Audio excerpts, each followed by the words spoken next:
MB farming 47 में आप सभी का एक बार फिर से स्वागत है। तो आज हम बात करने वाले हैं एनआरसी 150 के बारे में, और उसी के साथ में डिस्कस करेंगे कि हमारे प्लाट की क्या कंडीशन है, किस तरीके से सीड रेट रखा गया है, अभी फ़िलहाल में प्लाट किस तरीके से चल रहा है। क्योंकि लगभग जो लास्ट वीडियो है इसमें हमने आप सभी को अपडेट किया था, उसमें आप सभी ने देखा कि हमारा जो सीड रेट है काफ़ी ज़्यादा कम डला था। उसके साथ में हम डिस्कस करेंगे कि हमें हर्बिसाइड का किस तरीके से इस्तेमाल करना चाहिए, क्या सही तरीका है जिससे कि हमारी उपज पर किसी भी प्रकार का कोई भी साइड इफ़ेक्ट ना पड़े। लगभग आज की कंडीशन अगर देखी जाए तो हर एक किसान ये सोचता है कि हमें सिर्फ एक बार स्प्रे करना है और हमारी फसल में लगभग हर प्रकार का खरपतवार ख़त्म हो जाए।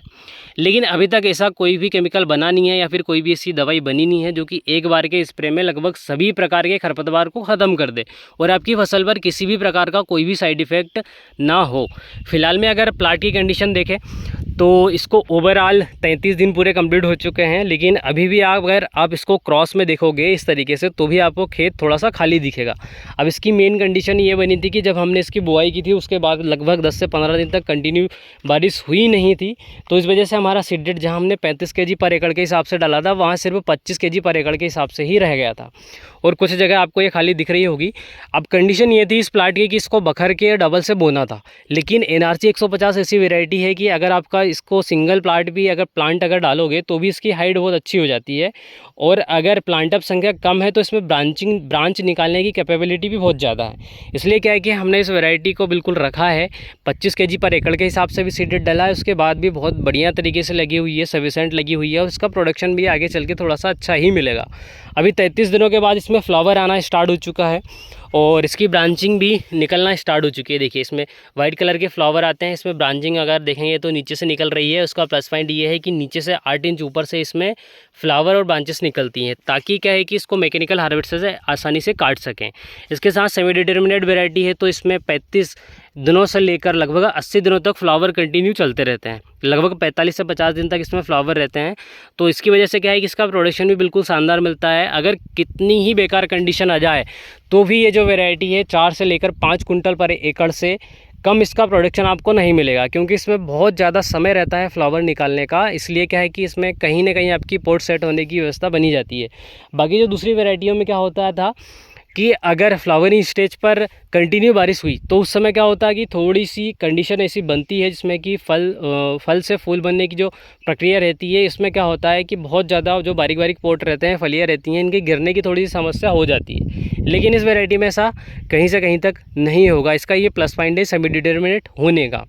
और साथ में क्या है कि ये जो वैरायटी है हाइट का इसमें कोई इशू है नहीं। अब बात मेन मुद्दे पर आते हैं, हमारे मेन मुद्दे पर, कि क्या है कि जो खरपतवार नाशक का इस्तेमाल किया है उसका किस तरीके से रिजल्ट मिला और कौन कौन से खरपतवार नाशक का इस वर्ष सही तरीके से रिजल्ट मिला। अब एक चीज़ हमने पहले भी आप सभी को बताई थी कि जो कॉन्टैक्ट एक्शन पर काम करने वाले हर्बिसाइड हैं, जिनका कि आपको आज आपने स्प्रे किया, उसके 2 दिनों में 1 दिनों के बाद ही आपको उसका रिजल्ट देखने को मिल जाता है, धीरे धीरे उसका रिजल्ट दिखने लगता है। लेकिन जैसे धीरे धीरे समय बढ़ता है, 1 दिन हुआ, 2 दिन हुआ, 4 दिन हुआ, 5 दिन हुआ, 6 दिन हुआ, 8 दिन हुए, उसके बाद फिर आपका जो घास है वो धीरे धीरे रिकवर होने लगता है। अब कॉन्टैक्ट एक्शन पर काम करने वाले हर्बिसाइड का अगर आपने इस्तेमाल किया है तो आपकी फसल पर कहीं ना कहीं साइड इफ़ेक्ट थोड़ा बहुत देखने को मिलता है, लेकिन समय के साथ धीरे धीरे रिकवर हो जाती है वैरायटियाँ। जैसे स्पेशली अगर देखा जाए तो अमूरा हो गया, फिजीप्लेक्स हो गया, पटेला होगा, आयरिस हो गया, मतलब ऐसे कॉन्टैक्ट एक्शन पर काम करने वाले ऐसे हर्बिसाइड जो कि तुरंत आपको रिजल्ट दिखा दे 1 दिन 2 दिन में, ऐसे हर्बिसाइड। लेकिन ऐसे हर्बिसाइड जो कि सिस्टमिक तरीके से काम करने वाले हैं, जैसे कि आपका हो गया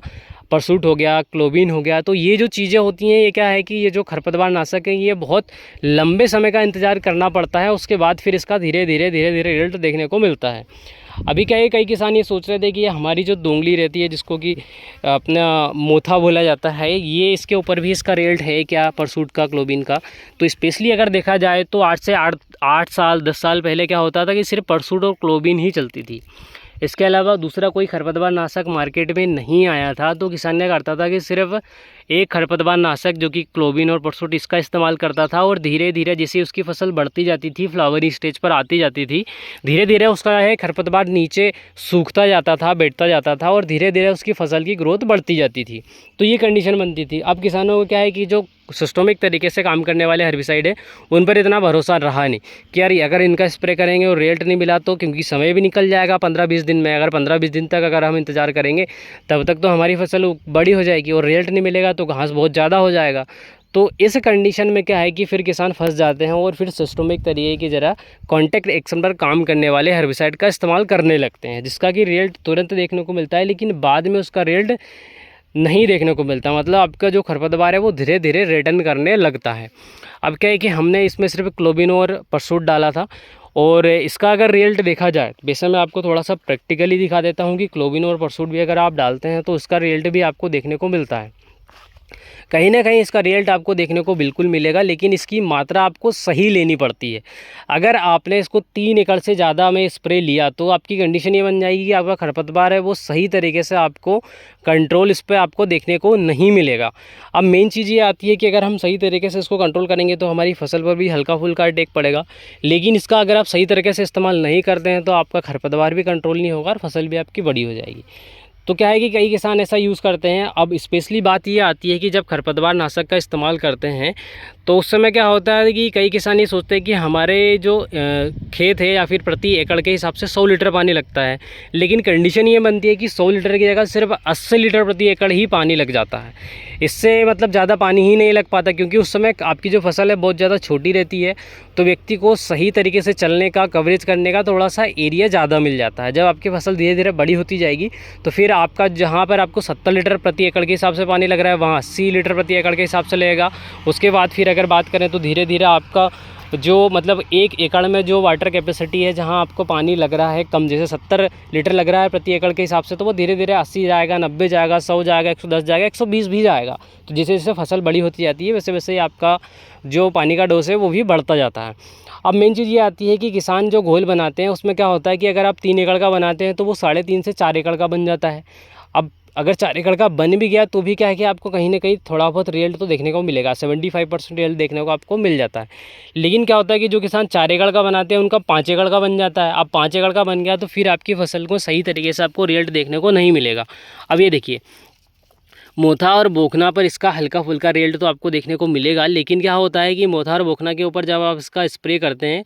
तो ये इसकी हाइट को वहीं पर रोक देता है और धीरे धीरे धीरे धीरे करके ख़त्म कर देता है, लेकिन सिस्टमिक तरीके से ख़त्म करता है। अब इतना इंतज़ार किसान कर नहीं पाता। तो मेरा तो किसानों से यही निवेदन है कि अगर आप खरपतवार नाशक का स्प्रे कर रहे हैं तो आप कॉन्टैक्ट एक्शन पर काम करने वाले हर्बिसाइड का इस्तेमाल कर रहे हैं तो सिर्फ जो आपको तुरंत 1 दिन 2 दिन में रिजल्ट दे दे ऐसे ही खरपतवार नाशक का स्प्रे करें और उसका प्रॉपर तरीके से डोज लें। लेकिन ये चीज़ें सारी आप पहले प्रैक्टिकली देख लें कि दूसरे फार्मर ने इसका जो प्रैक्टिकली यूज़ किया है उससे उनको रिजल्ट मिला है, फसल उनकी कितने % तक डैमेज हुई है। क्योंकि किसान जब तक घर से बाहर नहीं निकलेगा या फिर दूसरे प्लाट को विजिट नहीं करेगा तब तक किसान को ये चीज़ें सही तरीके से पता नहीं चलेगी। उसके बाद फिर अगर देखा जाए तो क्या है कि वीडियो में किसानों को सही तरीके से उतनी सारी चीज़ें किसान बता नहीं पाते हैं। अब जैसे कि अगर मेरा कोई नुकसान हुआ है, मैं एक यूट्यूबर हूँ और मैं अपनी फसलों को दिखाता हूँ, तो अगर मैं कहीं ना कहीं अगर मेरा नुकसान हुआ है तो अगर मैं किसानों को वो चीज़ें बताऊंगा कि मेरा यहाँ पर नुकसान हो गया है, मैंने ये स्प्रे किया था तो इसका मेरा सही तरीके से रिजल्ट नहीं मिला, तो फिर उस पर किसानों के कमेंट ये आते हैं कि आपको सही तरीके से रिजल्ट नहीं मिला और आप किसानों को सजेस्ट दे रहे हैं, सजेशन कर रहे हैं। तो मेरा ये मानना है कि किसानों को जो चीज़ें सही चल रही है ये तो कहीं ना कहीं से मिल जाएगी, लेकिन जिस चीज़ का आपने स्प्रे किया है और उससे किसानों का अगर नुकसान हुआ है तो ये चीज़ें किसानों के सामने लाकर रखना चाहिए। भले ही इसमें किसानों को आपको कमेंट कुछ भी सुनने को मिले, देखने को मिले, लेकिन किसानों का बेनिफिट यहाँ होगा कि किसी भी दूसरे किसान का उसमें नुकसान देखने को नहीं मिलेगा। जैसे आपने किसी भी प्रकार का हर्बिसाइड, मान लीजिए कि आपने अमोरा डाला, अब अमोरा का अगर कंपनी डोज देखें तो 600 ml प्रति लीटर 600 ml प्रति एकड़ के हिसाब से है। अब किसी किसान ने 600 की जगह 700 डाल दिया, फिर 600 डाल दिया, 500 डाल दिया, तो इसका रिजल्ट बताना चाहिए कि 500 ml प्रति एकड़ के हिसाब से हमने इसे स्प्रे किया था। उसके बाद कंडीशन ये बनी कि हमारी फसल इस तरीके की है और इस तरीके से घास को कंट्रोल हुआ है। तो देखिए, अपन ने जो परसूट और क्लोबिन का स्प्रे किया था उसमें क्या हुआ कि हमने 4 एकड़ में डोज ले लिया था और उसकी वजह से हमें सही तरीके से रिजल्ट नहीं मिला, और रिजल्ट नहीं मिलने की वजह से अपन ने यह किया कि बढ़िया लेबर लगाए और लेबर से पूरा ये घास निकलवा दिया।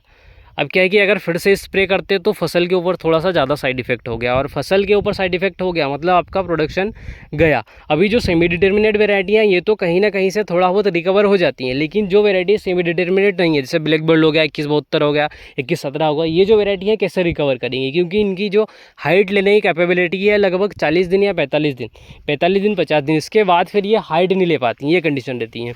अभी क्या है कि ये जो प्लाट है इसमें हमारा 25 kg प्रति एकड़ के हिसाब से सीडेड सीडेड डला हुआ है, लेकिन इसके जस्ट साइड से जो प्लाट है इसमें हमने लगभग 35 से 38 kg प्रति एकड़ के हिसाब से सीडेड डाला है। लेकिन इसमें अगर आप इस तरीके से देखोगे तो इसमें आपको कहीं से कहीं तक गैप नहीं देखने को मिलेगा। लेकिन जब इसका सीड साइज़ बनेगा तो बहुत ज़्यादा फ़र्क रहेगा। यहाँ ये जो प्लाट लगा हो इसमें अगर सीड साइज़ देखेंगे तो हल्का सा सीड का साइज़ है, ये थोड़ा सा आपको छोटा देखने को मिलेगा। लेकिन ये जो प्लाट है जिसमें कि हमारा सीड रेट थोड़ा सा कम डला है, प्लांट अप संख्या थोड़ी सी कम है, इसमें आप जब भी देखोगे तो इसका जो सीड साइज़ है ये थोड़ा सा एक्स्ट्रा बोल्ड देखने को मिलेगा। और यही कहानी रहती है किसानों की, जो किसान सीड बनाते हैं उनके प्लाट अगर आप विज़िट करोगे देखोगे तो वहाँ आपको सीड रेट काफ़ी ज़्यादा कम देखने को मिलेगा। क्योंकि अगर सीड रेट प्लांट अप संख्या अगर आप कम लेते हो तो आपका जो सीड का साइज़ है वो थोड़ा सा एक्स्ट्रा बोल्ड होता है, ताकि आपको सही तरीके से उसका अंकुरण मिले, उसका प्रोडक्शन मिले और पौधा स्वस्थ रहता है जब उसकी नेक्स्ट टाइम आप बुआई करोगे